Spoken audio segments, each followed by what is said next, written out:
it would not be fair to say he didn't try. I could say that the Prime Minister tried, and I think conceptually Make in India was a good idea, but it's pretty clear that he failed, because manufacturing went from 15.3% of GDP to 12.6%.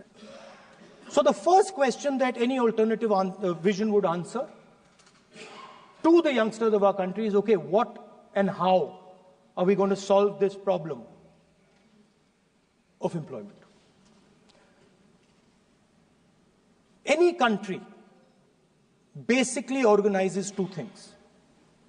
You can organize consumption, and then you can organize production. Modern way of saying organizing consumption is services. Modern way of saying organizing production is manufacturing. But there is more to production than simply manufacturing. For example, agriculture also is about production. Now, pretty much every government since 1990 has done a decent job on consumption, on organizing consumption. Which are the companies that organize consumption? Uber organizes consumption. Reliance organizes consumption. Adani organizes consumption.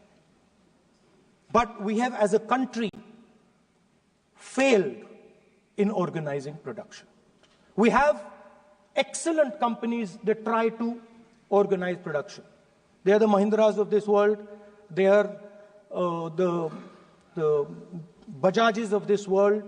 Part of Tata's organizes production, but the record of the country on organizing production is dismal. And essentially what we have done is we have handed over the organization of production to the Chinese. So this mobile phone, even though we are saying we make this mobile phone in India, that is not a fact. This phone is not made in India. This phone is assembled in India. All the components of this phone are made in China. The network that has produced this phone is made in China, is owned by China. So every time we use a phone, every time we wear a Chinese shirt, a Bangladeshi shirt, every time we wear a pair of Chinese sneakers, we are paying a tax to China. Because some Chinese youngster is earning a salary to make or to produce that product. So the first message I would give in a presidential address would be that India has to focus completely on production. Because if we do not focus on production and we continue to focus only on consumption, we will find that we will run huge deficits, we will increase inequality, and eventually we will run into a serious problem. Social problem because of unemployment, which we are already facing. If you look at the numbers of the amount of people who are in jail, if you look at the numbers that are spent on internal security, if you look at the numbers spent on our police forces, they're all spiraling. They're all rising. And everybody understands that social tension is on the rise in India. So now the next question comes, okay, so where is this employment going to come from? What is India going to produce? And for that, I'd like to tell all the youngsters of this country that there is a revolution taking place, an exciting revolution. The world is transforming completely. And the change that is taking place, at the heart of the change that is taking place, we are moving from the world of the internal combustion engine to the world of the electric motor. We are moving from petrol to batteries.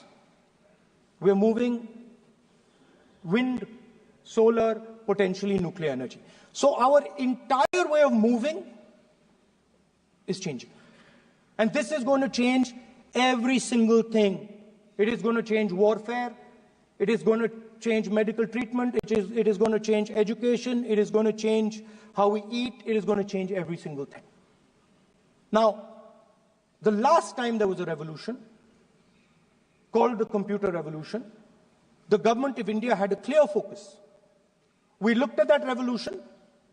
It was the Congress government. We looked at the revolution and we decided clearly that we are going to focus on the development of software.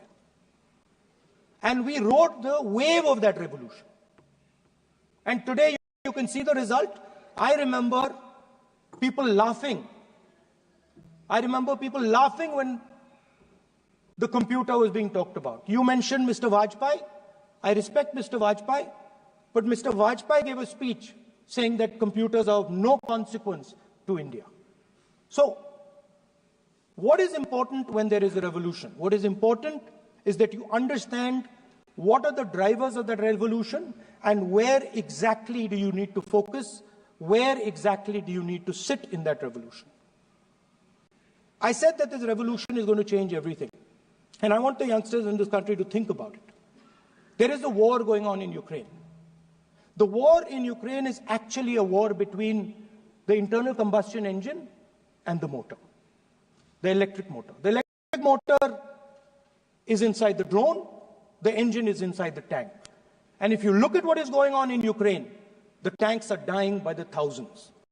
And small little drones with electric motors, small batteries, not much bigger than that, are destroying the entire tank artillery infrastructure of both Ukraine and Russia. So the drone is the electric motor. The drone is the battery. The drone also needs to see. So the drone is a camera. In the same way, electric cars. The electric car is a motor. The electric car is batteries. The electric car is cameras. Robots are exactly the same thing. Robots are electric motors, multiple electric motors with cameras, with batteries. And this is what the revolution is going to look like. So there are basically 4 technologies that are driving this entire change in mobility. Electric motors, batteries, optics, and then on top of that, you can apply AI. Now I want to tell the youngsters of this country, people talk about AI. But it's important to understand that AI on its own is absolutely meaningless. Because AI operates on top of data. Without data, AI means nothing. And if we look at data today, there is one thing which is very clear. Every single piece of data that comes out of the production system in the world, the data that was used to make this phone, the data that is used to make electric cars, the data that is used to make basically all electronics on the planet today is owned by China. And the consumption data is owned by the United States. In China, the consumption data is owned by China, but in India, companies like Google, companies like Facebook, companies like Instagram, X, they own our consumption data. So if India wants to talk about AI, it has to first answer the question, what data is going to power that AI? And the answer today is India does not have that data. Neither does India have production data, neither does India have consumption data. We have handed our consumption data to the big American companies, and the production data we don't have anyway. So what would that vision look like? The first thing, we would start getting youngsters excited about this revolution. We would start to introduce the idea of a completely new way of moving, a complete revolution in how things move. We would start teaching our children in schools about batteries, about electric motors, about how these things combine, about how drones, robots, electric cars are structured, how they will work together. And most important, we have to start building a production network so that we can get access to production data. Now, what would we focus on? We would not give you a laundry list. China has at least a 10-year lead on India in this space. China has been working on batteries, robots, motors, optics for the last 10 years. and we are behind. So what would our president's address say to the youngsters?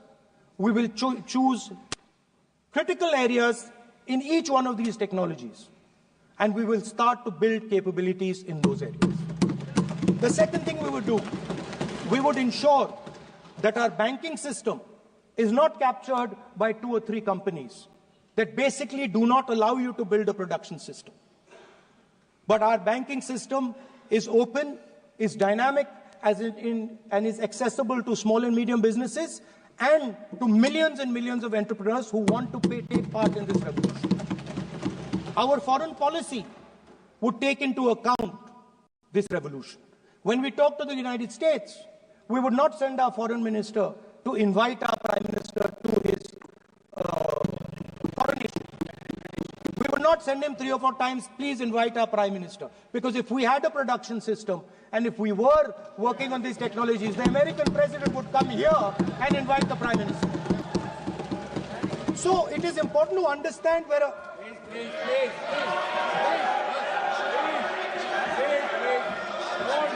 Without foreign policy.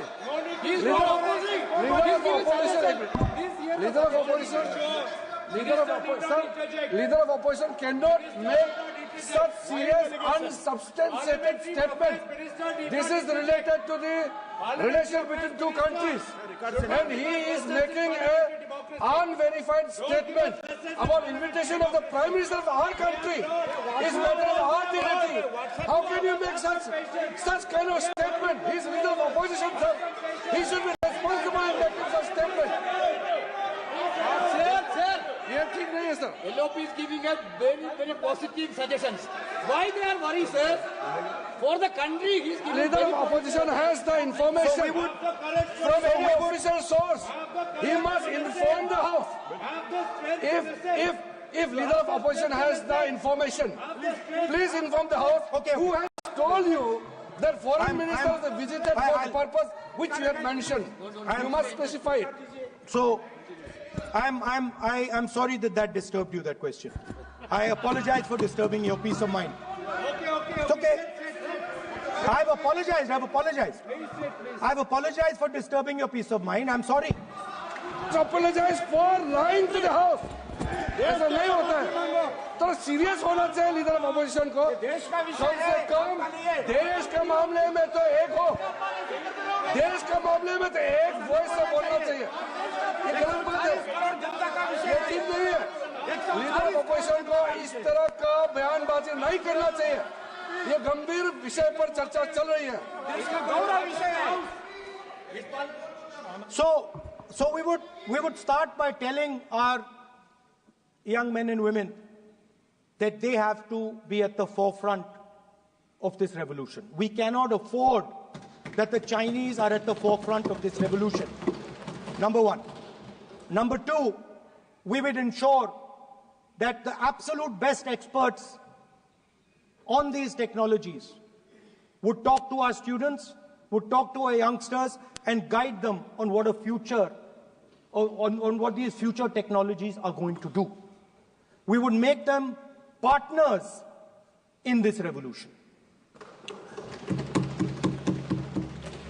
Now, we talk about defense. And today, we have the Chinese. And the Prime Minister has denied it. And the army has contradicted the Prime Minister. It's true. The Prime Minister has denied it. The Prime Minister has denied it. And the army has disagreed with the Prime Minister that China is sitting on 4,000 square kilometers of our land, of our territory.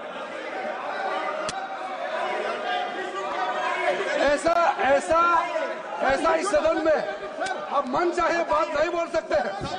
ये बिल्कुल ठीक नहीं है sir. ये serious मामला है. आप foreign policy पे, बॉर्डर इश्यू पर आप अपना कैसे मजाक बात कर सकते हैं? अपना मन कहानी आप बना के बोल रहे हैं. ये तो बहुत सीरियस मामला है। विदेशी प्रतिपक्ष के नेता जो आप विषय बोल रहे हैं, जो विषय आप बोल रहे हैं, उसके तथ्यों को Let me speak. सदन के पटल पे रखना आप। पानी। अनुरोध है, लीडर ऑफ अपोजिशन बोलिए, हम लोग शांति से सुनेंगे। ये आपका अधिकार है बोलने का, मगर आप मन चाहे ऐसा सीरियस इशू पे कैसे बोल सकते हैं? ये बहुत सीरियस मामला है। आप सदन में बोल रहे हैं, अपनी मर्जी से बोलते हो, फॉरेन मिनिस्टर के पास बोल देते हो, सीमा का बात ऑफिशियल पर्सन से अलग बात करते हैं। ऐसा मत बोलिए, ये देश के लिए ठीक नहीं है। आपको सीरियस होना पड़ेगा leader of opposition.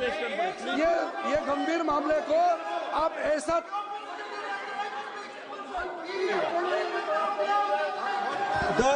The Prime Minister has denied that Chinese forces are inside our territory, but for some reason our army keeps talking to the Chinese about their entry into our territory, and our Chief of Army Staff has said that the Chinese are inside our territory. This is a fact. This is not invention, this is a fact. Now, but the reason China is inside our territory is important. Because people think that wars are fought between armies and their weapons. But the fact of the matter is that wars are fought by industrial systems. The fact of the matter is that China has an industrial system that is far stronger, far bigger than our industrial system. And that is why they have the guts to come inside this country. The reason China is sitting inside this country is because Make in India has failed. The reason China is sitting inside this country is because India is refusing to produce. And I am worried that India is going to give up this revolution to the Chinese once again. The reason I made this reference is because everything is connected. If and when we fight a war with China, we will be fighting with Chinese electric motors, Chinese batteries, Chinese optics, and we will be buying Chinese motors, Chinese optics, Chinese batteries. It is a non-sustainable proposition. That is why, for our security, for the future of our children, for the future of our country, we have to build a production system, and we cannot allow this revolution to go by.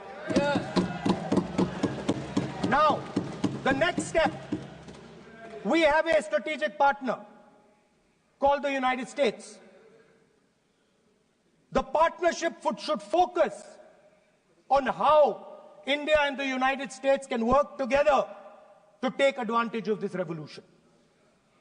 That is what the conversation should be on. Please understand that India is as important as the United States for the simple reason that they cannot build an industrial system without us. They cannot build a production system without us. No matter what they say, the Americans simply cannot do what India can do because their cost structure is much, much, much more expensive than ours. We can build things that the Americans would never imagine. India can do that. So that would be the first part of a president's address. We would talk to the youngsters in India and say to them, we want you to be partners in this revolution. We want to change the Indian banking system so you can have access to it. And we believe in you, we trust in you, and we believe you can take on the Chinese. That's the first part. The second part would be about participation. We have done a caste census in Telangana. And what we have found is shocking. Almost 90% of Telangana is either Dalit, Adivasi, backward, or minority. Almost 90%. And I am convinced that is the story across the country. I am absolutely convinced that the OBC population of this country is not one less than 50%, possibly 55%. 16% are Dalits, 9% are Adivasis, 15% are minorities. Last budget, there was a photograph.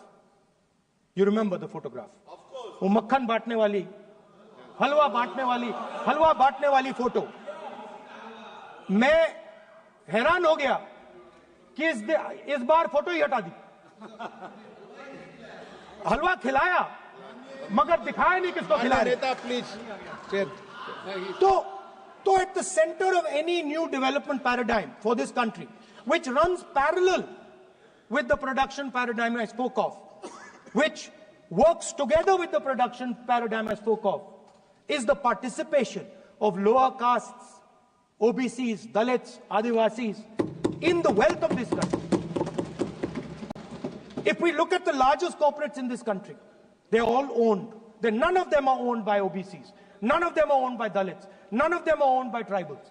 If we look at the biggest media companies that support the Prime Minister, every day we see the Prime Minister's pleasant face, smiling face on these media.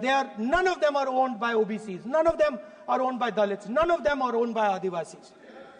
This is the fact. So central to any new development paradigm is the architecture of a new paradigm. And that architecture of the new paradigm can only be built once the caste census is placed on this table. Because once the caste census is placed on the table, we will know exactly how much of this country's wealth, how much of this country's power, how many of this country's institutions are owned by 90% of this country. There are OBC MPs in the BJP. There are OBC MPs in the BJP. There are Dalit MPs in the BJP. There are Adivasi MPs in the BJP. Remember, you are OBCs, you have 50% of the population and you have absolutely no power. I know that you're sitting there and you cannot even open your mouth. That is the truth of the country. प्रधानमंत्री का चेहरा आपको दिखाई नहीं देता है. जाति जनगणना, प्रधानमंत्री का चेहरा आपको दिखाई नहीं देता है. Architecture, participation, revolution in this country that we are going to bring. ये अंधेरा हो गया है.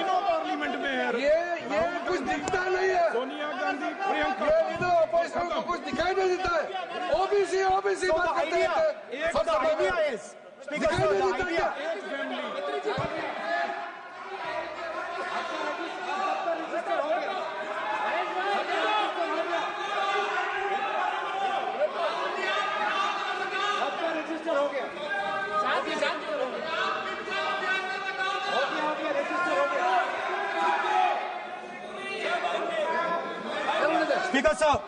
Speaker sir, so the idea is, on one side, allow India and the Indian youngsters to participate in the coming mobility revolution.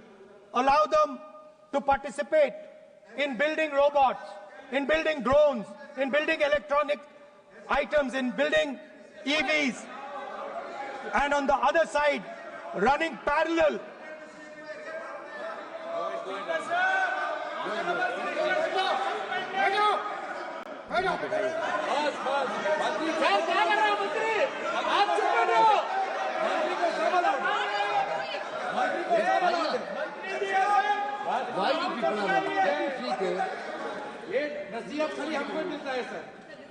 मैंने उनको ही मना किया. The country, Speaker sir. ऐसा नहीं है. आप भी बहुत डिस्टर्बेंस करते हैं. Okay, Speaker sir. So parallel ideas. One idea, participate in the mobility revolution. Whether you're thinking of economy, weapons, production, healthcare, India should participate in this revolution. India should become the master of the electric motor, master of the battery, master of optics, and master of AI applied on top of that production system. Now imagine the power of AI when we apply it to the caste census.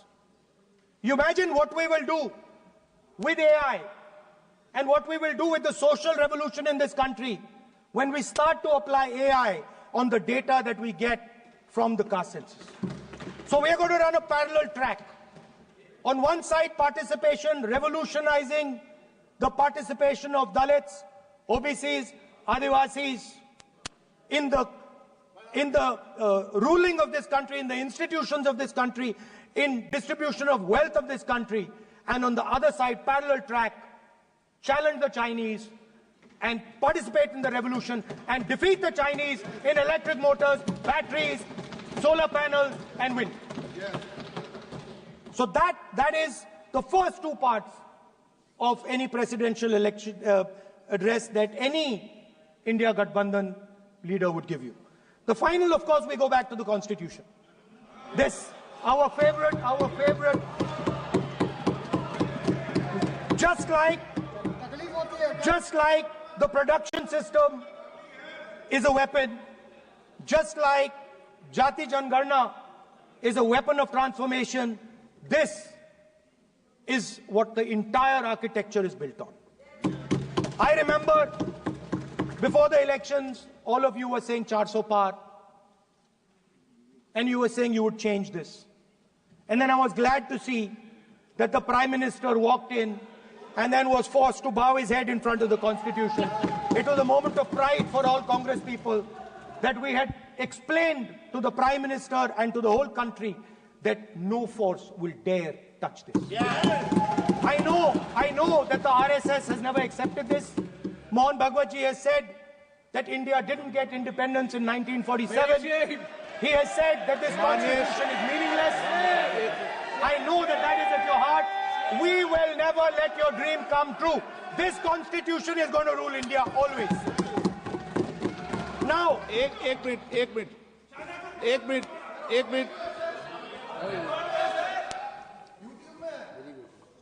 आप प्रतिपक्ष के नेता हैं, मेरा आपसे आग्रह है कि जो विषय आप रखें वह तथ्यों पर आधार पर रखें, उचित होगा। मैंने आपको पहले भी कहा, और जो सदन के सदस्य नहीं हैं उनकी चर्चा न करें। बताता हूं सर, मोहन भागवत आप नियम प्रक्रियाओं की पालन करें, आपसे अपेक्षा। सर, मोहन भागवत जी ने स्टेटमेंट दिया। मोहन भागवत का statement Sir, one second. We will authenticate. Speaker, sir. We will authenticate. Speaker, sir, Mohan Bhagwat ji made a statement saying that India did not receive independence in 1947.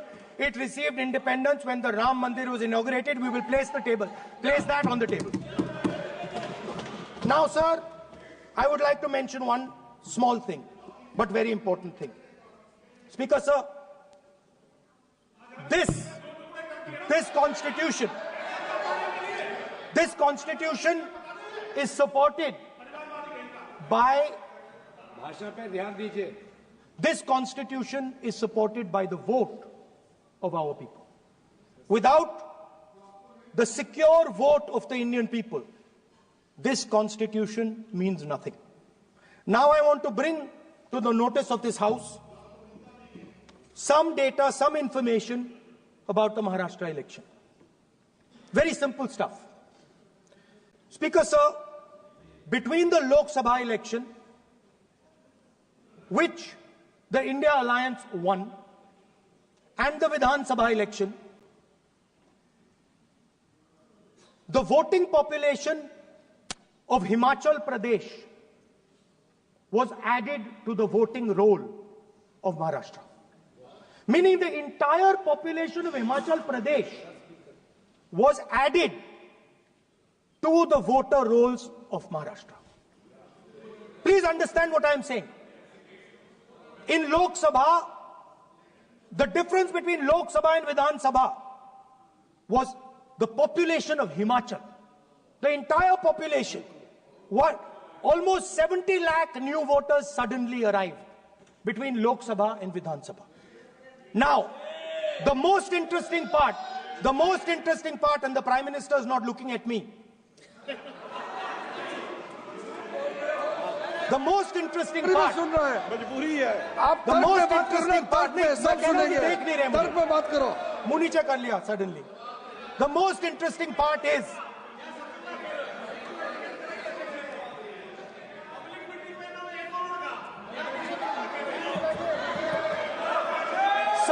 Sir, Maharashtra में more voters were added in 5 months in Maharashtra than were added in 5 years in Maharashtra.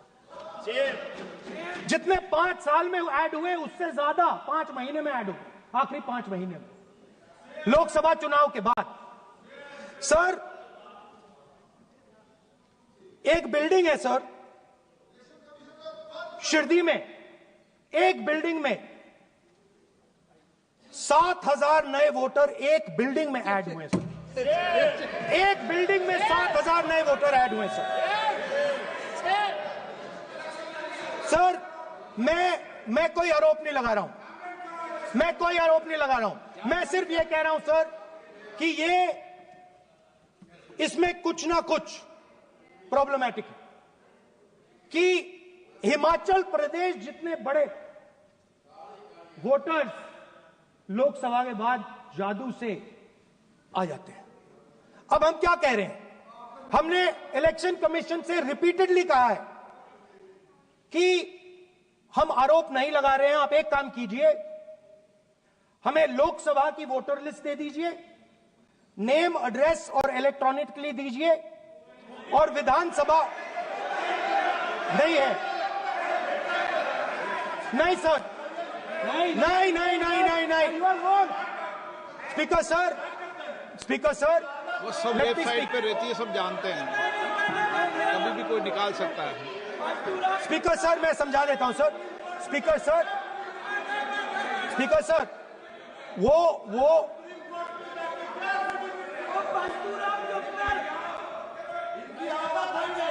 Speaker sir, we have asked, speaker sir,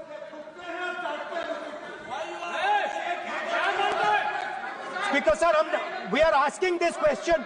We are asking this. Speaker sir, population of Himachal Pradesh. Please. Population of Himachal Pradesh has voted. Extra has voted in Maharashtra. We are saying to the Election Commission, please give us the names and addresses and polling booths of all the workers in the Lok Sabha and all the workers in the Vidhan Sabha, so we can calculate who these new workers are, who these new voters are. Interestingly, the new voters are mostly in the constituencies that the BJP has swept. Please understand, the new voters have been added mostly in the constituencies where BJP has swept. I am still not making an allegation. I am saying on the floor of the House that the Election Commission has to give the data of the Maharashtra elections to the Congress Party, to the Shiv Sena and to the NCP, so that we can see exactly where these voters have been added, who has been subtracted, who has been added, where they have been added. This is not an irresponsible request. This is a very simple request for them to fulfill. The reason I am saying this, sir, is because the rules have been changed. This is not just said in isolation. Speaker, sir, the election commissioner used to be chosen by the Prime Minister, Leader of Opposition, and the Chief Justice. Sir, the Chief Justice was removed from that committee. Why? This is a question, sir. This is a question to the Prime Minister. Why was the Chief Justice removed from the committee? Now, in a few days, I am going to go to the meeting. I'm going to go to the meeting. There's going to be Mr. Amit Shah and Mr. Modi ji. And there's going to be me. 2 to 1. Why am I even going to the meeting? What is the purpose of me going to the meeting? I'm only going to the meeting to certify what Modi ji and Amit Shah ji are going to say. Right? Whereas if the Chief Justice was there, there could be a discussion. Chief Justice and Leader of Opposition could say, no, we don't agree. So, there seems to be a calculated strategy. Now, just prior to the Lok Sabha, the election commissioner was changed and 2 new election commissioners were placed. Yes. We know that the election dates were changed. Yes. We know that the elections were postponed. These are facts. These are not things I am inventing. So, in order to safeguard this constitution, the entire opposition requests the data for the Maharashtra election. We request the data and the electoral voter list for Lok Sabha and the corresponding list for Vidhan Sabha. And I am very confident that the Election Commission will not give us this information. Speaker, sir, that is broadly. So the third element of our President's address would be a determined defense of India's institutions, of our democratic system, and a re-look at our entire democratic framework, and the looking again at all the institutions that have been taken away from the people of India. So those would be the type of things that we would say in a presidential address. I'd like to finally say one thing. In the last, थोड़ा बढ़ा देता हूँ. अब मैं थोड़ा और खींचूंगा. अब और खींचूंगा थोड़ा. अब और खींचूंगा. So in the last, there is a background, a philosophical background to what I am saying. Essentially, what I am saying to the youngsters of India and to this House is that instead of focusing on multiple things, instead of telling us a laundry list, give us a strategy, give us a vision, make it clear, right? Now, there is a philosophical basis to this. There is even a deep philosophical basis to this. I showed you the picture of Shivji, which you didn't allow me to show. I showed that picture for a reason. What does that picture tell us? If you look at that picture carefully, it tells us focus carefully. Do not get distracted. Do not look here and there. Do the job at hand. So there is a philosophical basis to the speech I have given. I have not told the House and the country that we will do this, and this. This is the philosophy of Shivji. Say what you have to say, but be clear that you're going to do that one thing and don't do 56, 70 different things. So there is a link between our philosophical tradition, our religious tradition, and what I'm saying. And that is what India needs to do. India needs to connect the past, the values of the past. You talk about Sardar Patelji, but you destroy Sardar Patelji's values every day. You talk about Ambedkarji, you destroy his values every day. You talk about Nehruji. No, you don't talk about Nehruji. Right? You bow in front of Buddha. You destroy what he says. So the point is, you have to be truthful to what you are, right? And it is important that when you are giving a way forward to the nation, there is clarity of purpose. There is no hatred, there is no violence, there is no anger, because these things are destroying our country.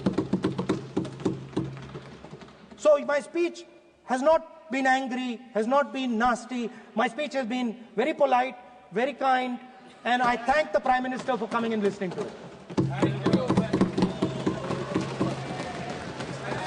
माननीय श्री नरेश चंद पटेल,